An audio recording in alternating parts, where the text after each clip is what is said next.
Let's take a look at Project 4 for Algebra 2B. This is for Lesson 17. As always, please remember to read through the project, maybe attempt it, but at least read through the project before you view this video, as I leave out a lot of the background context that kind of makes the questions in the project make sense. So in this case, we are looking at a spinner game made by Digit, and the point of this game is to make the food. They're having a guest at their kingdom and they want to make dinner time fun. So Polly and Digit have created these games, and based on the results of the games, that is kind of determines the food you end up with. So first we have Digit's game, which is a spinner divided into 12 equally sized sections, and each section contains a food item from the menu as shown here. So you have to picture a spinner, and in fact, let's see if I can draw one for you. You have to picture a spinner divided into 12. Let's see, it might look something like, how many? 1, 2, 3, 4, 5, 6, 7, 8, 9, 10, 11, 12. So imagine that those are all equal size, right? But for example, cured pasta and bear, we'll say that was red. That would represent one section of the spinner. And then we would have, for example, baked cucumber and lime. Lime mutton would be two sections, so let me represent it in green, right? What else do we have? Poached fennel and lemon alligator would be one. Okay. What's next? Pressure cooked mutton or mushroom. Ooh, I thought that said mutton. All right. Two sections, right, etc., etc. So you can see how I would just correspondingly fill in the number of sections on this spinner depending on how many sections are mentioned here. And again, imagine that these are all equally divided so that the chances of landing on any section of the spinner is equally likely. All right, so the question here is, based on the rules Digit created, what option has the greatest probability? And so another way of saying that is just what section of the spinner takes up the most space. So again, if we were following my color coordinating, why don't I just see that through to the end? I was almost done. So praline wafer was one section. Gooseberry and passion fruit is two. And then oven baked apple is 3. Let's make that. What color have we not used? Let's do dark blue. So again, assuming that my spinner sections were all the same size, which color would you see the most of? Which color or which menu item has the most sections attributed to it, and that one would have the greatest probability, right? The more something appears, the more opportunities it has on the board, the higher its probability is going to be. So select the option which has the biggest presence on that spinner, which has the highest number of sections on that spinner. Let's take a look at question 2. So Digit wants to perform some trials with the spinner and calculate the probabilities of each food option. So he spins the spinner 60 times and records the results in the table. Alright, so we have our results recorded, and our question is which option has the greatest experimental probability? So on the last slide we were talking about theoretical probability. We knew the section sizes of each spinner, the number of sections that each menu item had on the spinner, and from that we could calculate theoretical probability. Okay, now we're looking at experimental probability, which is taking the actual results of these trials, right? He spun this 60 times, taking the actual results of this trial and saying, all right, which one has the greatest experimental probability? So let's take a look. You can see here, let's see, cured pasta and bear was spun 13 times, cucumber and lime mutton 6, poached fennel, cooked mushroom 12, gooseberry 7, praline wafer 5, and a calzone 8. So once again, even though this is a different type of different type of probability that we're dealing with, figuring out which one has the greatest probability is still the same thing. It's the number, it's the menu item that you see represented the most times. Because if we were actually figuring out the probability, we would take each of these numbers over 60, right? Because that was the number of spins that Digit did, right? So if I wanted to know the experimental probability of each of these, I would represent the number of times spun as the numerator over the denominator, which would be the total number of times spun. And notice that if I added all these fractions together, I would end up with 60 over 60, or 1, right?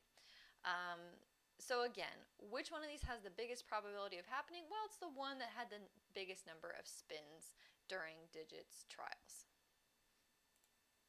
All right, next up, let's see. So, looks like Polly has made a game. So, this is Polly's game.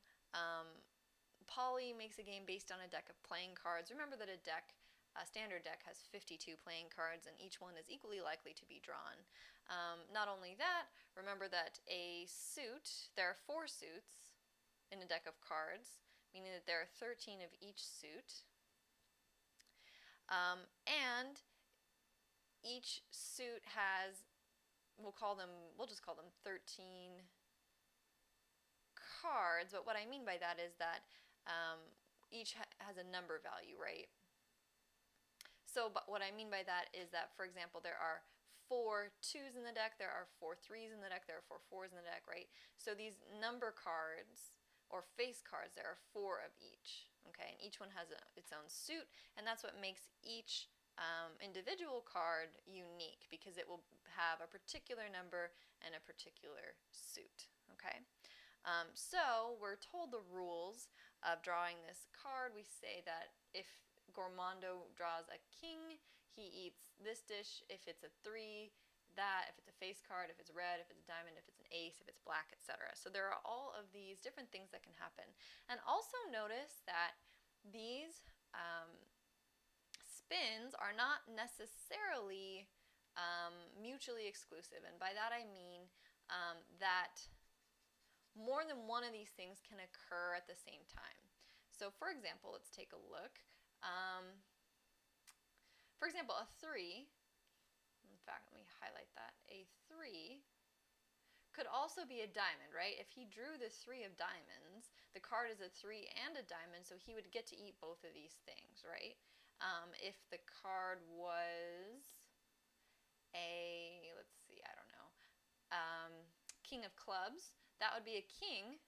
A king is also a face card, and if it was clubs, that's also a black card. So the king of clubs satisfies all 3 of these criteria. It's a black card, it's a face card, and it's a king. All right, so again, just pointing out that these are not necessarily exclusive things.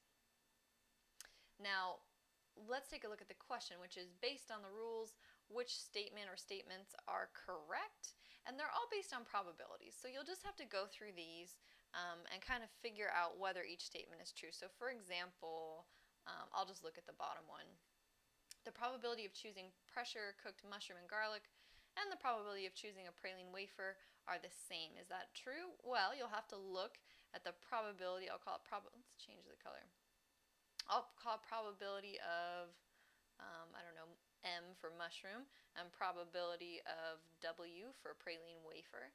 So let's find the mushroom thing on here. Here it is. That's if the card is red. So that would be 26 out of 52 cards in the deck, because our hearts are red and our diamonds are red. Okay, so that's 26 total cards out of 52, or 1/2. So there is a 0.5 out of 1, 50% chance, 1 in 2 chance, however you want to say it, of getting a red card. Now let's figure out the wafer. Where is the wafer? Praline wafer, here it is. If the card is a diamond. So a diamond is a particular suit, and that represents 13 out of the 52 cards, or 1 in 4, which is equal to 0.25. So my answer here, I would not check this box. This one is not true. The probability of choosing pressure cooked mushroom and garlic chicken and a praline wafer, these aren't the same. The probability of the mushroom is 50%, or 0.5. The probability of the wafer is 0.25, or 25% chance. So that one's not true. And you'll just go through each of these on your own and figure them out. So again, remember that particular suits, there are 13 cards out of 52. A particular, you could call it a denomination or just a particular number or face, there are 4 out of 52, okay? Clubs and spades are black, diamonds and hearts are red. All right, and remember that there might be more than one correct answer there. Let's continue. Polly wants to perform some trials with the playing cards. So just like before, we have now recorded experimental results. So our question is, which experimental probability is correct? So you need to use this information from the spinner and then figure out probabilities based on that. Now, I would maybe just go through your multiple choice answers and just go through each one and say, is that true or false? So, for example, one of them says that the experimental probability of X such that X is the cured pasta is a 1 in 5 chance. So let's check that one out. And I just have the project open and I selected that one randomly. So I don't know if this is going to turn out to be true or false. Let's find out. So the cured pasta right here. All right. So it was spun 12 times out of 50. So our question is it true that the cured pasta and bear will turn out to have an experimental probability of 1/5, which is also equal to 0.20, or we could think about that as a 20% chance. Well, here's our fraction. So we take the number of times spun, so the number of times it occurred, divided by the total number of times the trial was run, gives us 12 out of 50. If I simplify that, I get 6 out of 25. I divided both sides by 2 there. 6 out of 25 does not simplify any further. So is 6 out of 25 equal to 1/5? Well, no, that's not true, right? That would have had to have been a 10 out of 50 chance for those to be equal. But that's not what we got. So this one, that X, such that X equals cured pasta is equal to 1/5, is not true. So you'll just have to go through each one of those and just check out the experimental probability. Again, using the number of times spun, the number of times that the particular item was spun is the numerator, and then 50 is going to be the denominator for anything on this slide because the process was done 50 times. Okay? And you'll just do that, and then you'll simplify, and you'll see, okay, do I end up with the ratio, with the fraction that they offered?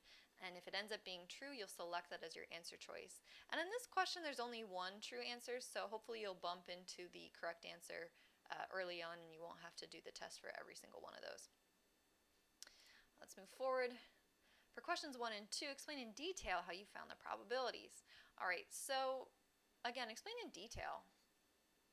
Okay, questions 1 and 2 at the very beginning were asking which option has the greatest probability, and that was first a theoretical probability that we looked at, and then next we had experimental probability. So explain in detail how you found the probabilities. Remember, I gave that hint about looking for the thing that occurred or had the opportunity to occur the most. So think about that. Once you've explained how you got those probabilities, compare your results from question 1 and 2. Remember, question 1 was based on theory, question 2 was based on an experiment. How did they differ? How were those results the same? Did you end up with the same item as your answer in both, or did you get different answers?